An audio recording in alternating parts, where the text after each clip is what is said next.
You're earning steadily, saving a little, doing everything you were told was right. And yet, every single year, your net worth barely moves. No big mistakes, no reckless spending. So why does it feel like you're stuck? There's one silent habit that quietly destroys wealth. Most adults do it. Most never notice it. And almost no one talks about it.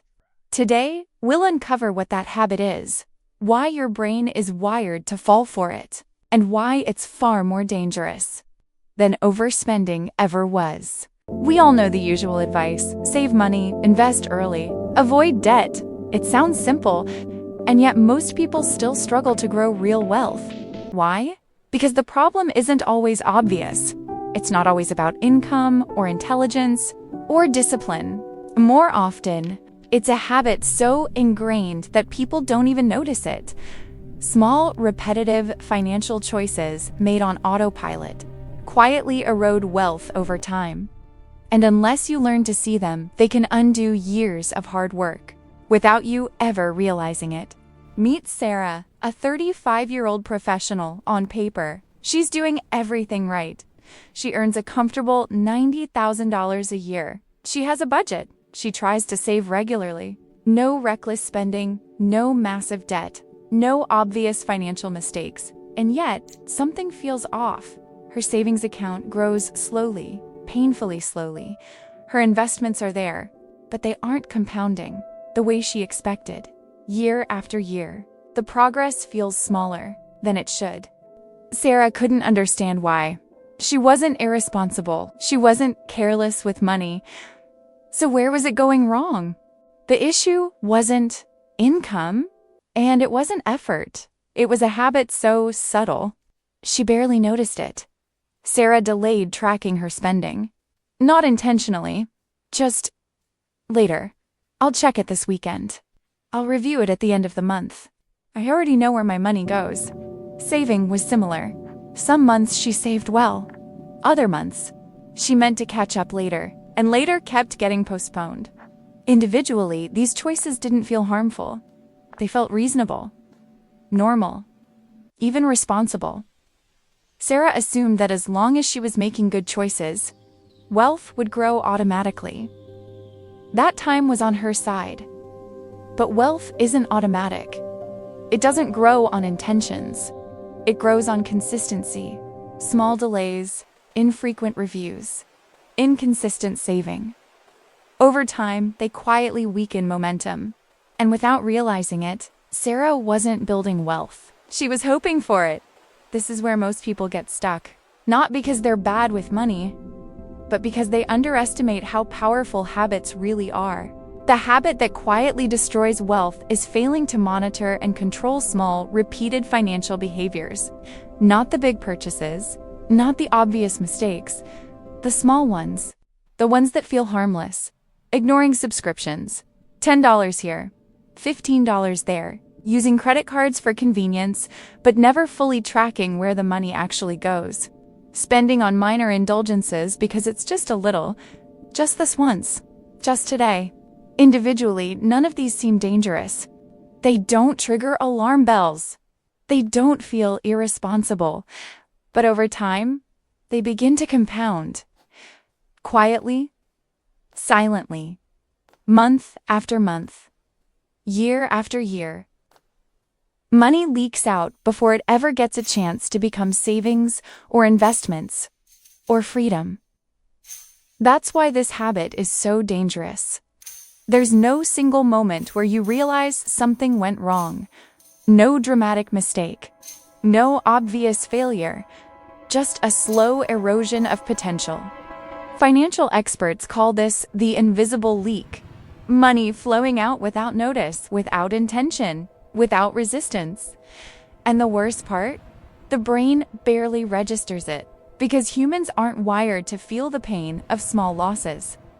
We react to big expenses. We ignore tiny ones. But wealth isn't built or destroyed in big moments.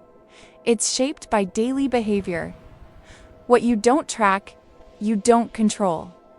And what you don't control slowly controls you.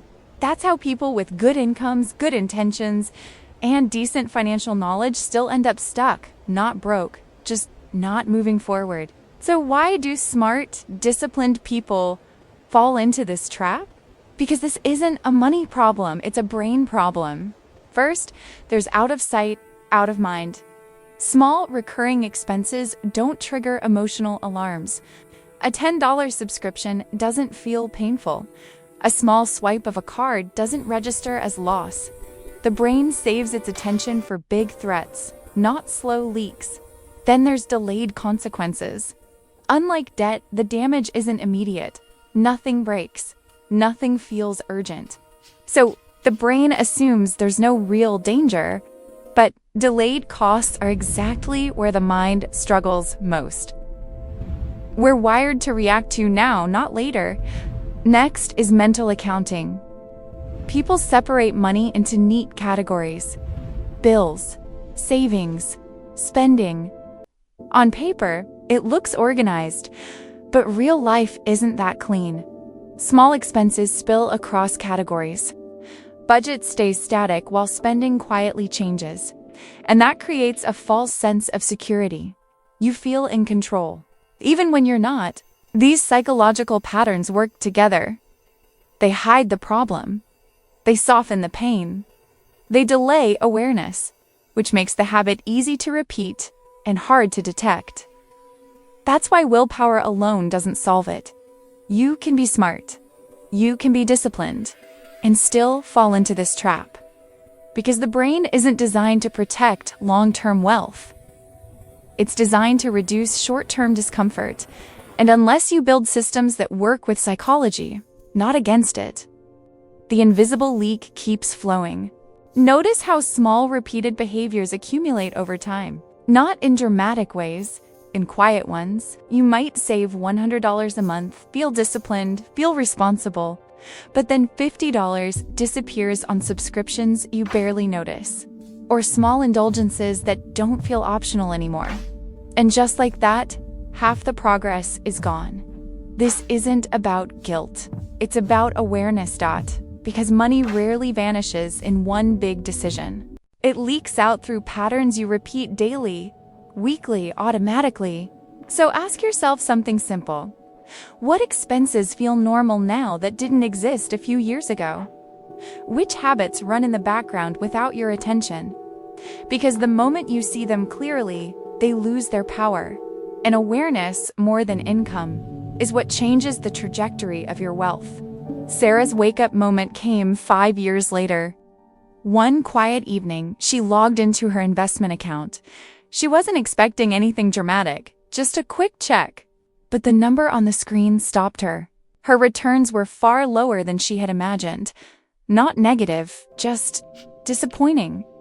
After 5 years of steady income, occasional investing, and doing her best, she expected to be further ahead. So she looked deeper. She pulled up her old statements, month by month, year by year.